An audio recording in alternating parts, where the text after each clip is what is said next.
The Raven offense set at the line for this next drive. Back to the air, Jackson following the pick six. Escaping the pressure right.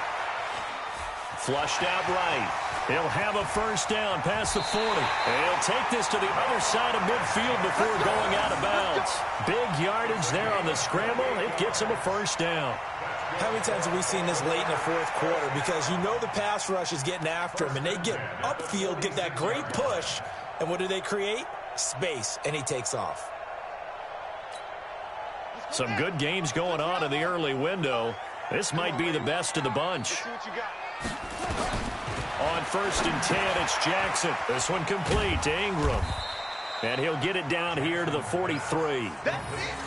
Everyone's got to be able to catch the football. Doesn't matter what position you play, but if you're on offense, be aware a ball may come your way.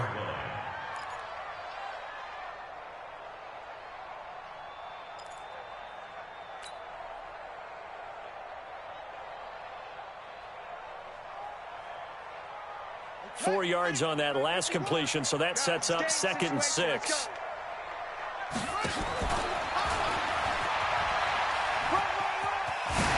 He's got a first down and more inside the 30. And he is into the end zone for a Baltimore touchdown.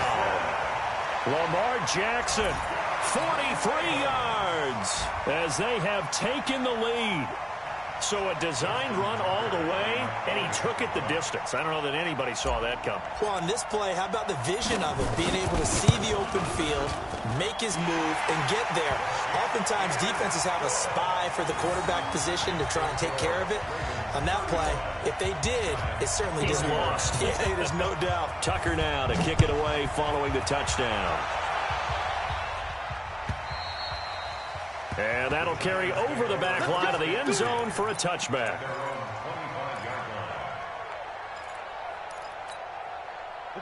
The Giants offense at the line, ready to begin their next drive, and hoping to do better than they did their last possession when they punted the football. Appeal to the vanity of your offensive line. Tell them that they control your fate.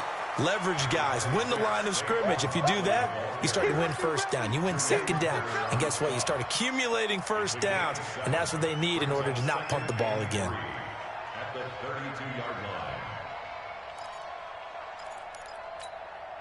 line. A good run got 7 on first. Here's 2nd and 3. 2nd and 3.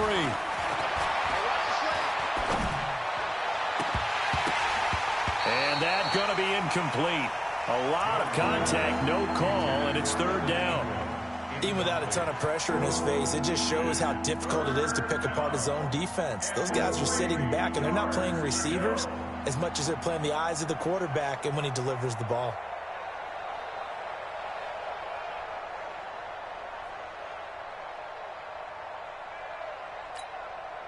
The Giants on 3rd down. They've only converted once in 4 tries. Here it's 3rd and 3. They'll try to run for it with Barkley.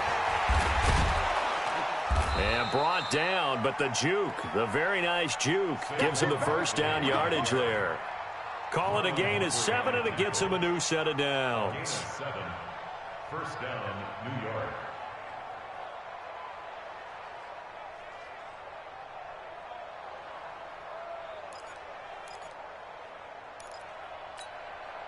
So from the 39 now, they'll come up on a 1st and 10. Hey, 6-6, pull it hard. You got tight. You got tight. You got tight right here. Now it's Barkley. He's got the first down and more past midfield. That good for 19 and a first down. Another carry for their leader and a good one. It's crunch time. They'll need him to continue to be productive in both the run and passing game in order for them to try and snatch a victory.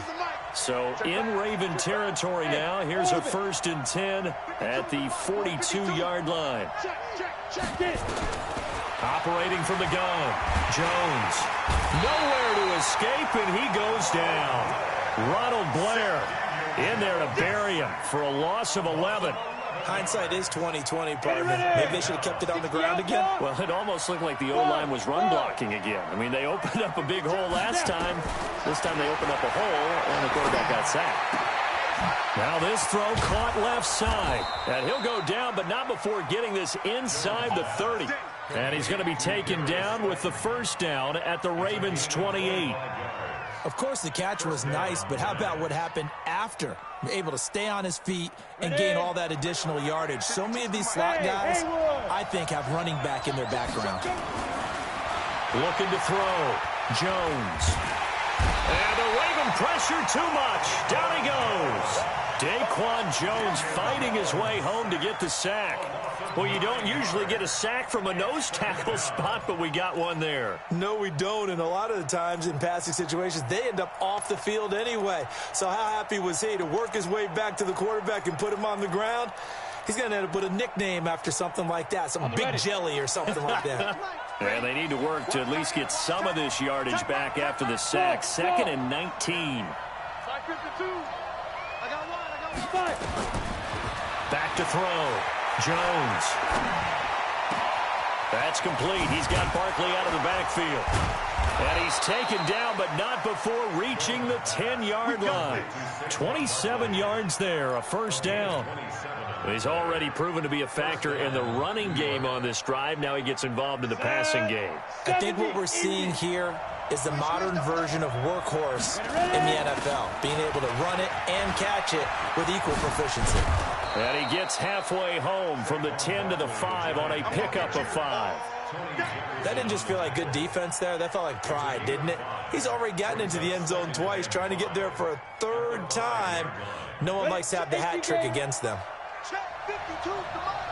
Watch the screen. A first carry for the Clemson man, Wayne Gallman. And he's going to get him about 3 yards closer. He's down to about the 2. His path became similar to almost running a stretch play, didn't it? Trying to find a crease, anywhere to put his foot in the ground and cut back. It just never materialized. They don't need to run another play here before the 2-minute warning. Let's see if they do it anyway. On the ground, it's Gallman again. And he takes it into the end zone for a giant TD. Wayne Gallman, his 3rd touchdown now on the year, as his guys have now moved out in front. Able to punch it in on 3rd down makes it easier for those guys on the sideline. They didn't have a 4th down decision to make. Yeah, could you feel the exhale? Because they were already thinking ahead, as all the good coaching staffs do. Anticipating, will we have to make the call? They already had it lined up, never even got to it. Now after the touchdown, here's Rosas on to kick it away. This fielded at the 2. And he'll take this up past the 20 and down at the 22-yard line. At their own 22-yard line.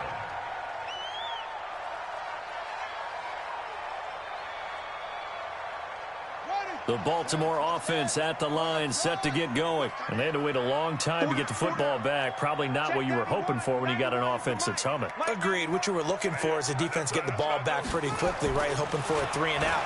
So that didn't happen. You can't yell at your D for that. They've got to take care of their own business and reestablish themselves now that they're back on the field. And they'll get it all the way up about 5 yards shy of midfield. So it's Raven football here as we welcome you back. And let's see what they've come up with offensively after having time to talk it over. Check 91. 91 is the mic. Mike 91. Go. Watch the slant. 91 is the mic. Back to throw.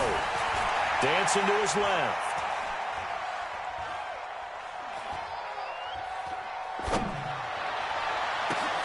Open man is Higgins. And he'll go down, but not before getting this inside the 30. He got 29 yards that time. He's been quiet all afternoon. He may have just come up with a play of the day right there, though. Obviously, it's not the volume in what you get done. It's the quality, and that was a quality catch right there. Forced out, and he can't get a throw off. He's taken down. What a huge play at this point in the game. Dexter Lawrence in there to take him down, and the clock will roll.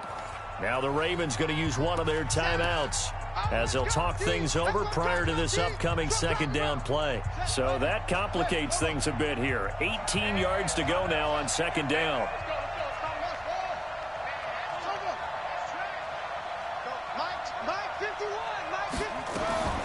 Jackson to throw. Now a desperation throw deep downfield. And he can't corral it. That would have wrapped it up if he'd been able to hold on. Instead, it brings up third down. They took their shot for the end zone, almost cost him. And he made the right play there, knocking it away. But, boy, it looked like he had a chance to come down with the football. And if he does that, this thing is over. Instead, he leaves them out there with another chance. An incomplete pass on that last play, and that means they'll need to come up with something here on third down. 51 to Mike. 51. They'll look to throw. He's going to let it fly. And it's intercepted at the goal line. Picked off by Aqib Talib. And a big turnover there as his guys will get the football back. The Giants offense at the line, ready to begin their next drive. And checking the timeouts, they do have two defensively, but no real need to use them as they're not going to be able to stop the clock after that. The Ravens going to use the second of their timeouts as it comes with exactly a minute to go in the football game. A loss of a yard there to start out. That leads to a 2nd and 11. They'll go to Barkley again. And he's going to have to protect the football and take his lumps here at this stage of the game as they stop him behind the line. Ravens going to use their third and final timeout as the clock will stop with 55 seconds remaining in the football game. So time to start going in the other direction as they come up now 3rd and long. Jones on the field. A loss of a yard. Brings up 4th down. And the Giants send out their punter now, standing just outside his own goal line.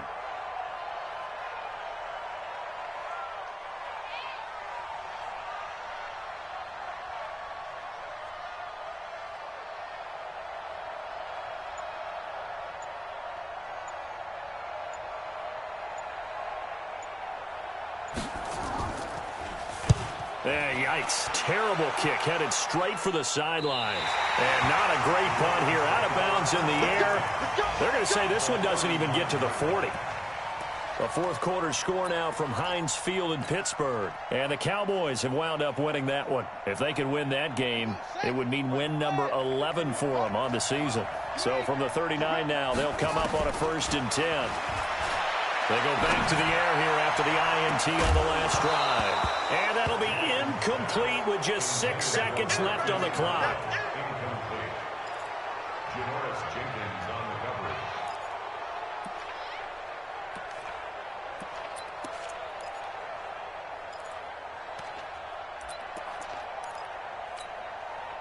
So line of scrimmage still the 39 on 2nd and 10. He'll look to throw. And this will be incomplete. 1 second left to go. Jabril Peppers, the former first-round pick, there on the coverage. So now one of the biggest kicks of the night is forthcoming. And now we'll get a timeout here. They're able to stop it with 1 second to go in this game.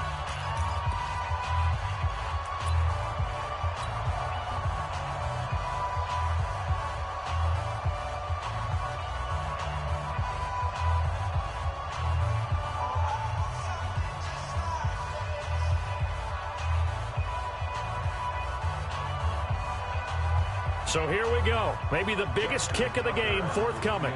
With 1 second to go, this to send us to overtime.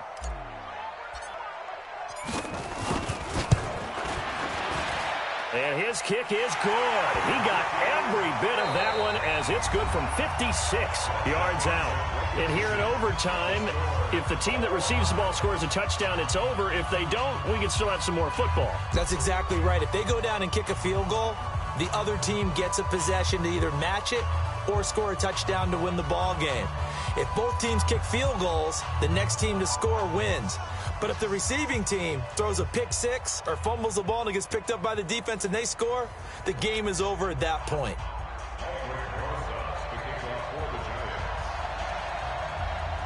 So a tie ball game here as the kick's away. Fielded about a yard deep. And the decision to bring it out will cost him about 5 yards as he'll get this only back to the 20. At their own 20-yard line.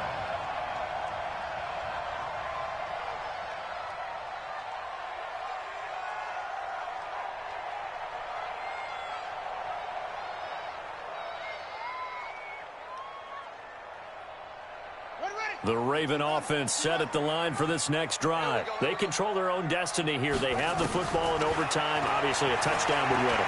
And I think teams around the league are still... Oh, and it's intercepted. Picked off by Darquez Denard.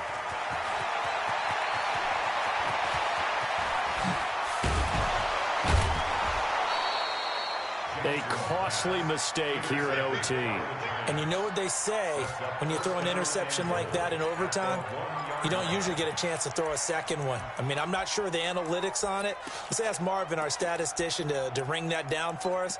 That's typically how coaches and teams feel about it. If you throw one, you likely cost yourself the game.